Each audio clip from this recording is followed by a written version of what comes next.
আসসালামু আলাইকুম, স্বাগতম জানাচ্ছি নতুন সংবাদে। আমি মোহাম্মদ কিবরিয়া। এই মুহূর্তে জানিয়ে দিব আমাদের হাতে থাকা সর্বশেষ আপডেট। শুরুতেই থাকছে আজকের প্রধান সংবাদ শিরোনাম, পরে বিস্তারিত।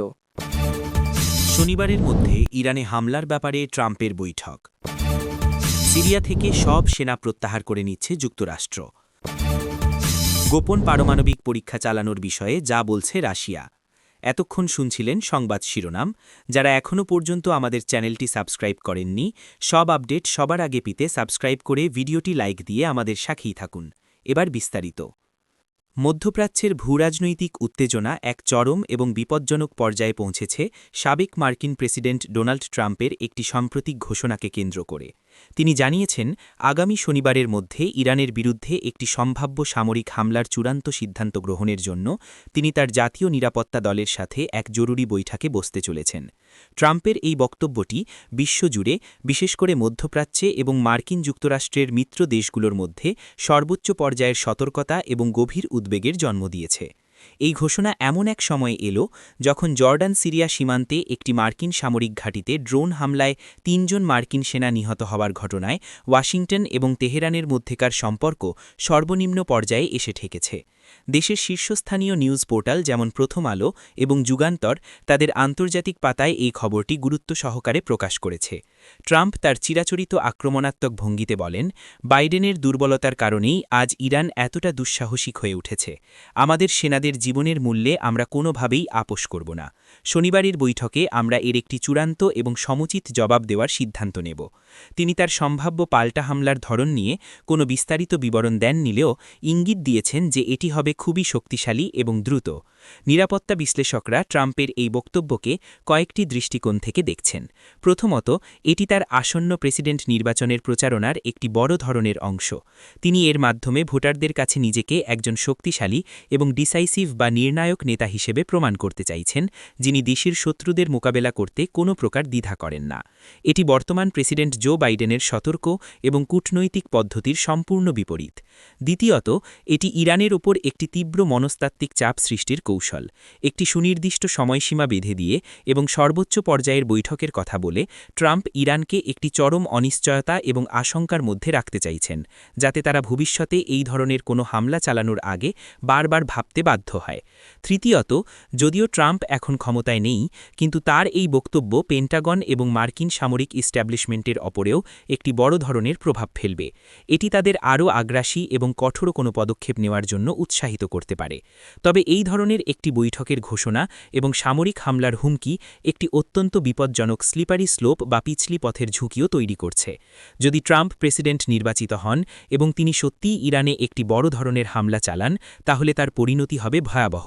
এর ফলে একটি অনিয়ন্ত্রিত এবং দীর্ঘমেয়াদী আঞ্চলিক যুদ্ধ শুরু হয়ে যেতে পারে, যা হরমুজ প্রণালী দিয়ে বিশ্বের তেল সরবরাহকে বাধাগ্রস্ত করবে এবং বিশ্ব অর্থনীতিতে এক ভয়াবহ মন্দার দিকে ঠেলে দেবে।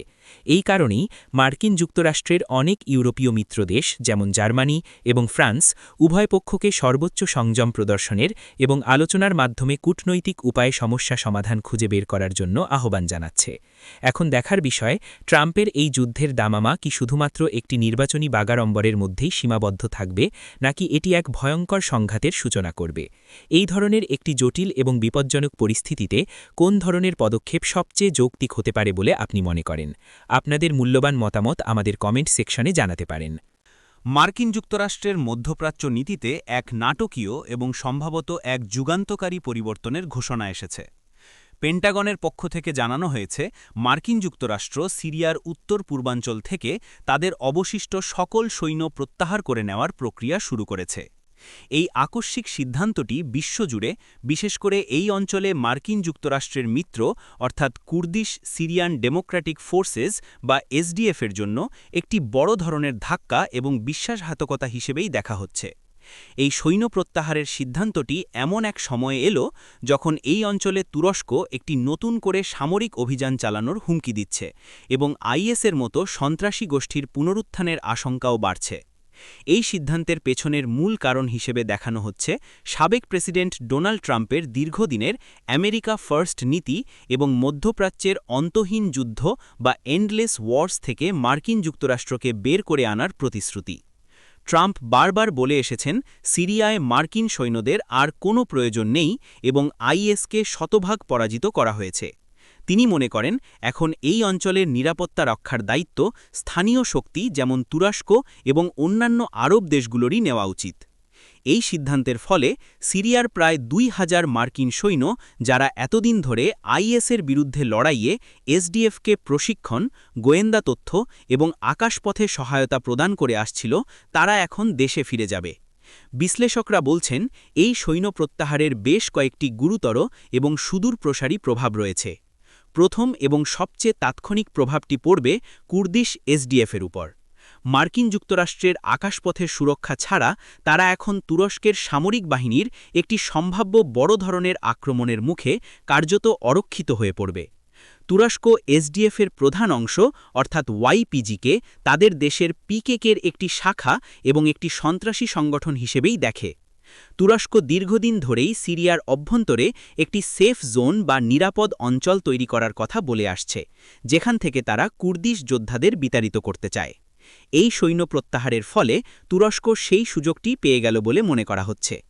দ্বিতীয়ত, এই অঞ্চলে একটি কৌশলগত শূন্যতা বা স্ট্র্যাটেজিক ভ্যাকিউম তৈরি হওয়ার আশঙ্কা রয়েছে, যা আইএসের মতো সন্ত্রাসী গোষ্ঠীগুলোকে নতুন করে সংগঠিত হওয়ার এবং তাদের কার্যক্রম পুনরায় শুরু করার একটি সুবর্ণ সুযোগ করে দেবে। এসডিএফের যোদ্ধাদের এখন তুরস্কের মোকাবেলা করার জন্য তাদের অবস্থান থেকে সরে আসতে হবে, যা আইএসের বন্দীদের পাহারা দেওয়া এবং তাদের বিরুদ্ধে চলমান অভিযানকে মারাত্মকভাবে ব্যাহত করবে। তৃতীয়ত, এই সৈন্য প্রত্যাহার এই অঞ্চলে রাশিয়ার এবং ইরানের প্রভাবকে আরও বাড়িয়ে দেবে। মার্কিন যুক্তরাষ্ট্রের অনুপস্থিতিতে কুর্দিশরা হয়তো এখন নিজেদের অস্তিত্ব রক্ষার জন্য সিরিয়ার প্রেসিডেন্ট বাশার আল আসাদ এবং তার প্রধান মিত্র রাশিয়ার সাথে একটি সমঝোতায় আসতে বাধ্য হবে, যা এই অঞ্চলে মার্কিন যুক্তরাষ্ট্রের দীর্ঘদিনের প্রভাবকে পুরোপুরি খর্ব করে দেবে। এই সিদ্ধান্তটি মার্কিন যুক্তরাষ্ট্রের মিত্র দেশগুলোর মধ্যে ওয়াশিংটনের বিশ্বাসযোগ্যতা নিয়েও একটি বড় ধরনের প্রশ্ন তুলেছে। এটি প্রমাণ করে মার্কিন বিদেশ নীতি কতটা অনিশ্চিত এবং খামখেয়ালি হতে পারে। একটি দেশের জন্য জাতীয় স্বার্থ এবং আন্তর্জাতিক মিত্রদের প্রতি দায়বদ্ধতার মধ্যে ভারসাম্য রক্ষা করা কতটা কঠিন। এই বিষয়ে আপনার মতামত কি? আন্তর্জাতিক পারমাণবিক নিরাপত্তা এবং অস্ত্র নিয়ন্ত্রণ চুক্তি নিয়ে বিশ্বজুড়ে যখন গভীর উদ্বেগ এবং অনিশ্চয়তা বিরাজ করছে, তখন রাশিয়ার পক্ষ থেকে তাদের পারমাণবিক পরীক্ষা সংক্রান্ত নীতি নিয়ে একটি গুরুত্বপূর্ণ এবং কিছুটা ধোঁয়াশাপূর্ণ বক্তব্য দেওয়া হয়েছে। সম্প্রতি কিছু পশ্চিমা গোয়েন্দা সংস্থা এবং স্যাটেলাইট ইমেজ বিশ্লেষক সংস্থা দাবি করেছিল যে রাশিয়া হয়তো আর্কটিক অঞ্চলের নভায়া জিমলিয়া নামক তাদের প্রধান পারমাণবিক পরীক্ষা কেন্দ্রে একটি অত্যন্ত নিম্নমাত্রার বা লো ইল্ড গোপন পারমাণবিক পরীক্ষা চালানোর জন্য প্রস্তুতি নিচ্ছে। এই দাবির প্রতিক্রিয়ায় ক্রেমলিনের মুখপাত্র দিমিত্রি পেসকভ এক সংবাদ সম্মেলনে বলেছেন, Russia comprehensive nuclear test ban treaty বা সিটিবিটি অর্থাৎ পারমাণবিক পরীক্ষা নিষিদ্ধকরণ চুক্তিকে সম্মান করে এবং তারা নতুন করে কোনো পারমাণবিক পরীক্ষা চালানোর পরিকল্পনা করছে না, যতক্ষণ না পর্যন্ত না মার্কিন যুক্তরাষ্ট্র তা করছে। পেসকফের এই শেষ অংশটি অর্থাৎ যতক্ষণ না পর্যন্ত না মার্কিন যুক্তরাষ্ট্র তা করছে, বিশ্বজুড়ে বিশ্লেষকদের মধ্যে ব্যাপক আলোচনার জন্ম দিয়েছে। এই শর্তযুক্ত বক্তব্যকে অনেকেই রাশিয়ার পক্ষ থেকে মার্কিন যুক্তরাষ্ট্রকে দেওয়া একটি পরোক্ষ হুঁশিয়ারি হিসেবেই দেখছেন। রাশিয়া মূলত বোঝাতে চাইছে যে তারা পারমাণবিক পরীক্ষা না চালানোর বিষয়ে প্রতিশ্রুতিবদ্ধ, কিন্তু যদি মার্কিন যুক্তরাষ্ট্র পারমাণবিক পরীক্ষা চালানোর পথে হাঁটে, তাহলে রাশিয়াও তার পাল্টা জবাব দিতে প্রস্তুত থাকবে। এই বিতর্কের মূল কেন্দ্রে রয়েছে সিটিবিটি নামক চুক্তিটি, যা ১৯৯৬ সালে গৃহীত হয়েছিল, কিন্তু এখনও পর্যন্ত তা আইনত কার্যকর হয়নি, কারণ মার্কিন যুক্তরাষ্ট্র এবং চীন সহ বিশ্বের কয়েকটি প্রধান দেশ এখনও পর্যন্ত এই চুক্তিটিকে আনুষ্ঠানিকভাবে অনুমোদন বা র্যাটিফাই করেনি। যদিও এই শতাব্দীর শুরু থেকে এখন পর্যন্ত শুধুমাত্র উত্তর কোরিয়া ছাড়া আর কোনো দেশই পারমাণবিক পরীক্ষা চালায়নি এবং বিশ্বের প্রধান পারমাণবিক শক্তিধর দেশগুলো একটি স্ব-আরোপিত বা সেলফ ইম্পোজড স্থগিতাদেশ বা মোরাটোরিয়াম মেনে চলছে। কিন্তু সম্প্রতি মার্কিন যুক্তরাষ্ট্রের সাবেক প্রেসিডেন্ট ডোনাল্ড ট্রাম্প প্রশাসন এই স্থগিতাদেশ থেকে বেরিয়ে এসে নতুন করে পারমাণবিক পরীক্ষা চালানোর সম্ভাবনার কথা বলেছিল, যা বিশ্বজুড়ে অস্ত্র নিয়ন্ত্রণের সমর্থকদের মধ্যে গভীর উদ্বেগের সঞ্চার করেছিল। রাশিয়ার এই সাম্প্রতিক বক্তব্য মূলত সেই বিতর্কেরই একটি প্রতিক্রিয়া।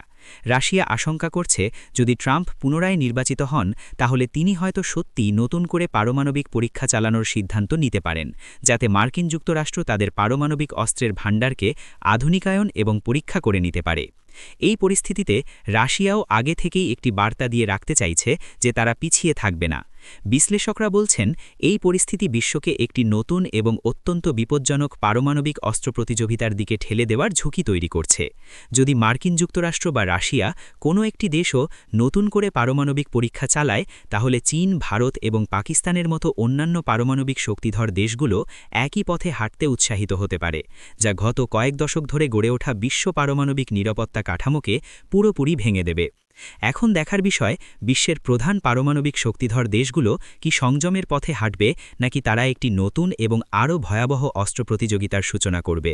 পারমাণবিক অস্ত্র নিয়ন্ত্রণ চুক্তিগুলোর ভবিষ্যৎ কী হতে চলেছে? আপনাদের মতামত কী? দর্শক, এই ছিল আমাদের আজকের বিস্তারিত আয়োজন। প্রতিটি খবরই আন্তর্জাতিক অঙ্গনের চলমান পরিস্থিতিতে অত্যন্ত গুরুত্বপূর্ণ এবং আমরা চেষ্টা করেছি প্রতিটি বিষয়ের গভীরে গিয়ে একটি নিরপেক্ষ এবং বস্তুনিষ্ঠ চিত্র আপনাদের সামনে তুলে ধরতে।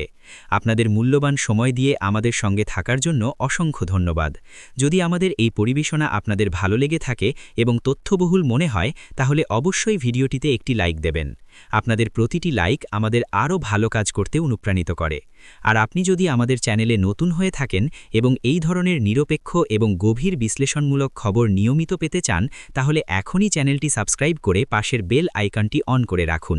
এতে করে আমাদের নতুন কোনো ভিডিও আপলোড হওয়া মাত্রই আপনি সবার আগে নোটিফিকেশন পেয়ে যাবেন। ভালো থাকবেন, সুস্থ থাকবেন। দেখা হবে পরবর্তী কোনো গুরুত্বপূর্ণ আপডেট নিয়ে।